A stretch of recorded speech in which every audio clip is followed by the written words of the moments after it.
লালমনিরহাটের হাতীবান্ধা সীমান্তে সম্প্রতি এক নজিরবিহীন ঘটনার সাক্ষী হয়েছে স্থানীয়রা। বাংলাদেশে অনধিকার প্রবেশ করে কৃষকদের উপর চড়াও হওয়া ভারতীয় সীমান্তরক্ষী বাহিনী বিএসএফকে উল্টো ধাওয়া দিয়ে তাড়িয়ে দিয়েছে বিক্ষুব্ধ গ্রামবাসী। কোণঠাসা হয়ে নিজেদের অস্ত্র ও যোগাযোগ যন্ত্র ফেলে পালিয়ে যেতে বাধ্য হয় বিএসএফের সদস্যরা। ঘটনার বিবরণ থেকে জানা যায়, হাতীবান্ধা উপজেলার গোদামারি ইউনিয়নের আমঝোল সীমান্তে প্রধান পিলার ৯০৭ এর ২ নম্বর উপপিলারের কাছে বেশ কয়েকজন বাংলাদেশি কৃষক নিজেদের জমিতে কাজ করছিলেন। ঠিক সেই সময় ভারতের ৭৮ বিএসএফ ব্যাটালিয়নের পাগলিমারি ক্যাম্পের একটি টহল দল সীমান্ত অতিক্রম করে বাংলাদেশের ভূখণ্ডে প্রবেশ করে। তারা কৃষকদের সাথে দুর্ব্যবহার, গুলি করার হুমকি এবং এক পর্যায়ে গায়ে হাত তোলে। বিএসএফ সদস্যের এই চরম উদ্বুদ্ধর মুখে পিছু না হটে স্থানীয়রা রুখে দাঁড়ায়। শুরু হয় ধস্তাধস্তি। জনগণ একটু উত্তেজনা সৃষ্টি হয়, ঠিক আছে। আর এইটা একটু চিল্লাচিল্লি করার কারণে ওরা আর কি আরো লোক পিছিয়ে নিয়ে যায়। প্রত্যক্ষদর্শী কৃষক লিটন মিয়া জানায়, অন্যায়ের প্রতিবাদ করায় বিএসএফ সদস্যরা তাকে মারধর করে। মাটিতে ফেলে দিলে তিনি আত্মরক্ষার্থে এক সদস্যের শটগান চেপে ধরেন। ইতিমধ্যে তার পরিবারের সদস্য এবং আশেপাশের গ্রামবাসীরা বাঁশের লাঠি নিয়ে এগিয়ে এলে পরিস্থিতি বিএসএফের নিয়ন্ত্রণের বাইরে চলে যায়। সীমান্তে বাংলাদেশের সাধারণ মানুষের এই অভূতপূর্ব প্রতিরোধের মুখে টিকতে না পেরে ৪ বিএসএফ সদস্য ২টি শটগান ও একটি ওয়াকিটকি সেট ফেলেই ভারতের দিকে ছুটে পালিয়ে যায়।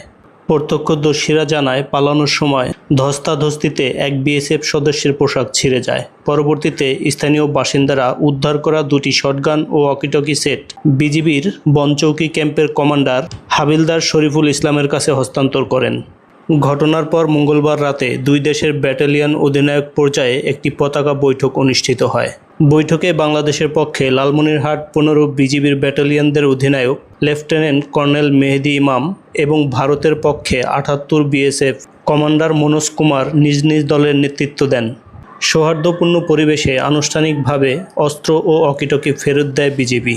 একই সাথে বাংলাদেশি সীমান্তবাসীদের উপর নির্যাতন, পুশিন ঠেকানো এবং মাদক পাচার প্রতিরোধে দুই পক্ষকে সমতার ভিত্তিতে কাজ করার আহ্বান জানানো হয়।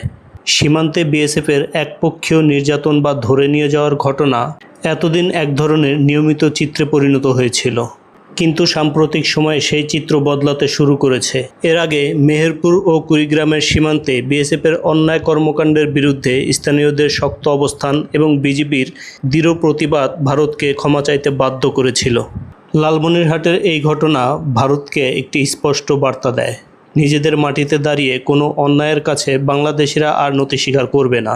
সার্বভৌমত্ব, আত্মসম্মান এবং সুরক্ষার প্রশ্নে সীমান্তবাসী আজ একতাবদ্ধ।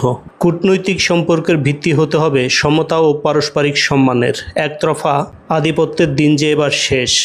হাতীবান্ধার এই ঘটনা তার সবচেয়ে বড় প্রমাণ।